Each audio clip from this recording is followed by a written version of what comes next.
Hey guys, welcome and welcome back to my YouTube channel. If you're new here, my name is Jenny Wangoi. If you've been on my channel before, thank you so much. If you have subscribed to my YouTube channel, thank you so much. You have gotten me to 400 YouTube subscribers and I don't take that for granted. So thank you so much. And if you're watching this and you have not yet subscribed to my YouTube channel, please click on that subscribe button and please just subscribe to my YouTube channel. And I hope we grow together in this, and I hope you enjoy my videos.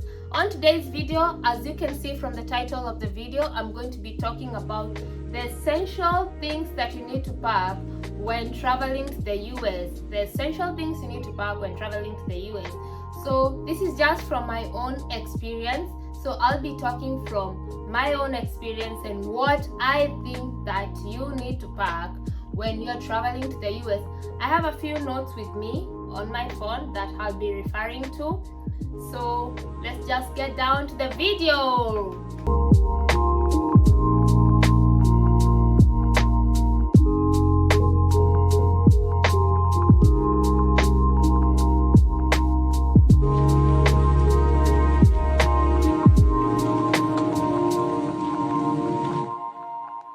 The first thing that you really need to have when traveling to the US is your travel documents.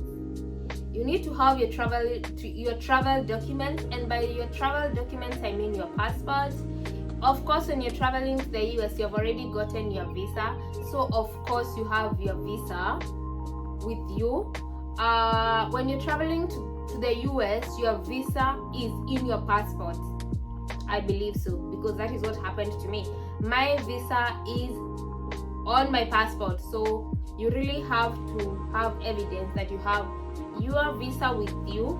Please, I would also advise for you to have copies of your travel documents with you, and you can put those documents in your bag that you're traveling with, and you can have your other documents in a folder. Just get like a folder that has all your documents, your passport, your visa, your, like right now when you're traveling you have to show like your COVID test and your COVID vaccination. So just have that, all of that in your folder that you'll be having in your carry-on, such that if at the point of entry when you're asked for a certain document, it's easy for you to get it and give to the officer at the point of entry, because you'll have to prove that you have a right to enter the US or whatever country that you're going to. So just have all your documents in an order. For example, if you're coming to the US as a student, you have to show your I-20, you have to show your acceptance letter, you have to show your visa. So have all of that in a certain folder that is easily accessible, because when you get there you need to give the officer the document that he or she asks for. So that one you really have to have it. And if you're traveling during this COVID season, just have your COVID test done, have your certificate right, make sure that you have researched about the country that you're traveling to, the requirements that they need for you to enter the country, and that's it.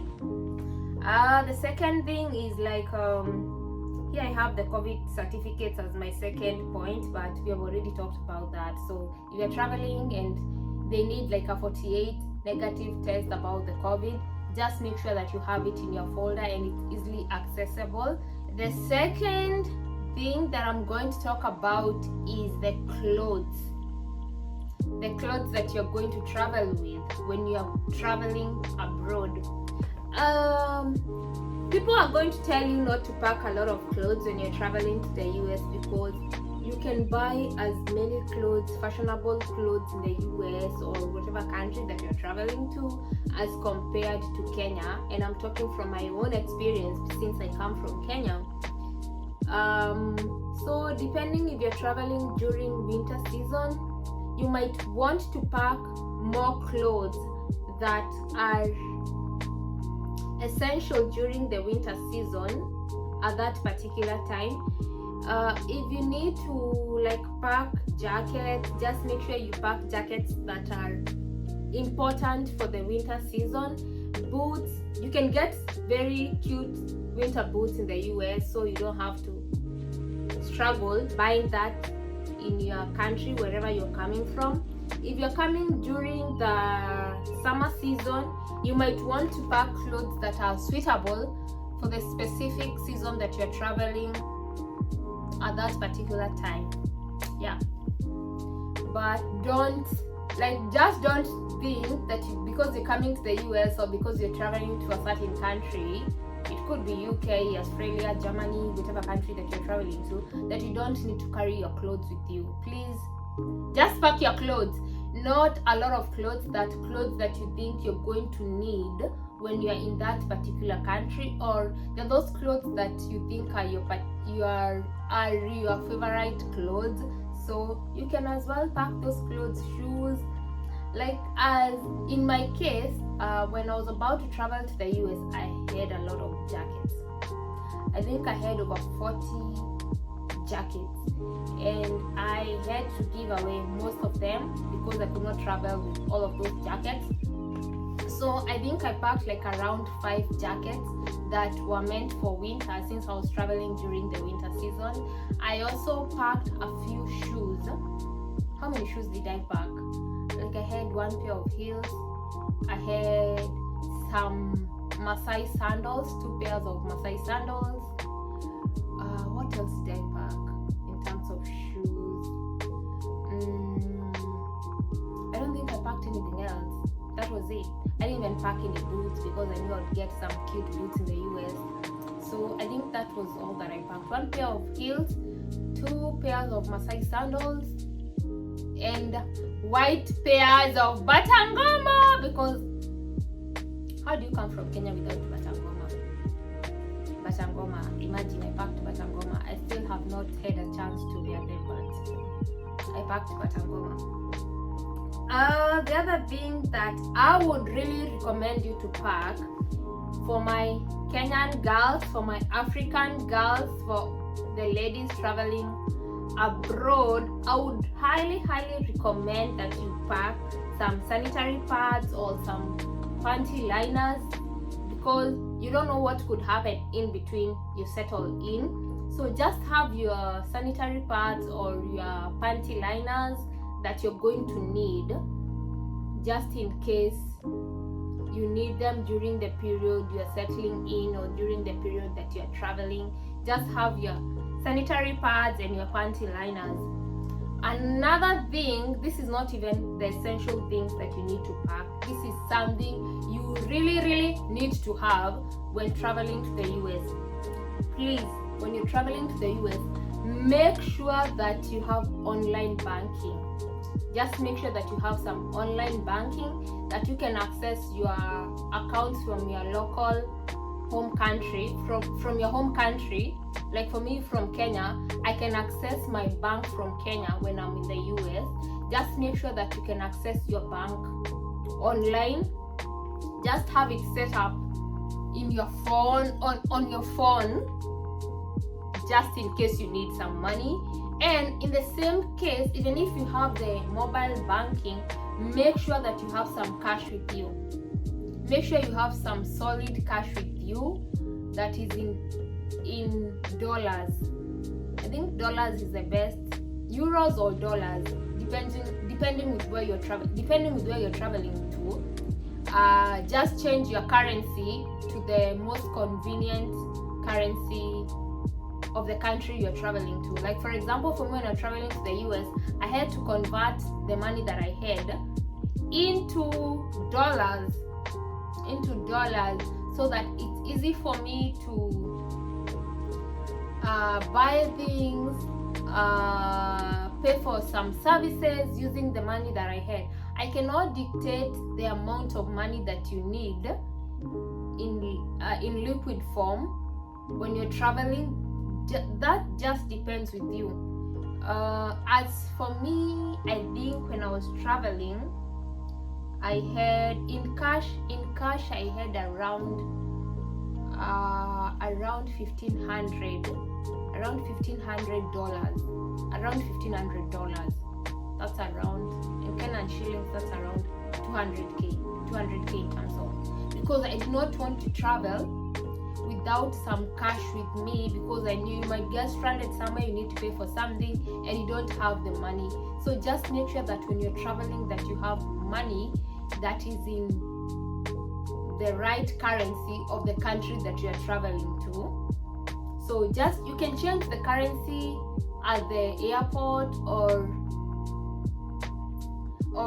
where else can you change the currency? You can change the currency at the airport or at any bank. So it just depends with you. What do you prefer? And I remember, as for me when I was traveling to the US, after I even got here, I had my money in dollars, I had my mobile banking, I even had my M-Pesa set up in a way that I could access it, and I still had my sister at standby just in case I needed something, and just in case I needed some money, she would go to some Western Union, deposit for me some money through Western Union, and I could access the money. So just be careful about, because you might need to buy things, you might need to pay for a service, you need money.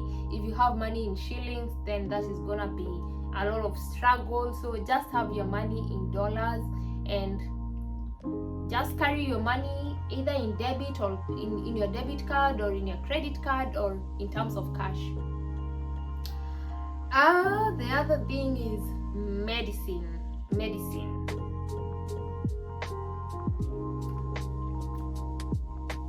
If, for example,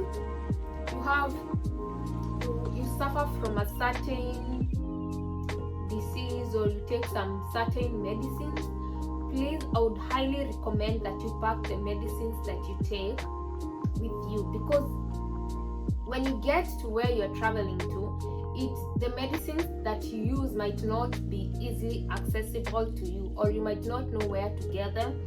So when you're traveling, maybe for example you take some certain pills, just make sure that you pack them with you. If for example you use some glasses that are prescribed by the doctor, just make sure you travel with the glasses that are prescribed, because even like getting such things abroad, they are very expensive. And you don't want to go through the hassle of now finding the medicines that you use. They might not be the same as the ones that you're used to. So before you adapt to it, you might want to consult with a doctor or a nurse, and that is also going to cost you some money. So just make sure that when you're traveling, if you use a certain type of medicine or glasses, just make sure that you travel with them.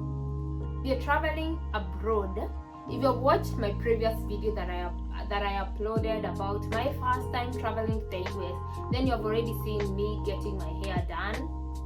So if you're going to travel abroad, just make sure that you either carry some hair products with you that are suitable for your hair that you're going to use. You can carry some gel, you can carry some hair food, some curl activator, you can carry whatever works for your hair. You can carry it with you, or you can have your hair done back at home. For example, as for me, I had my hair done back in Kenya.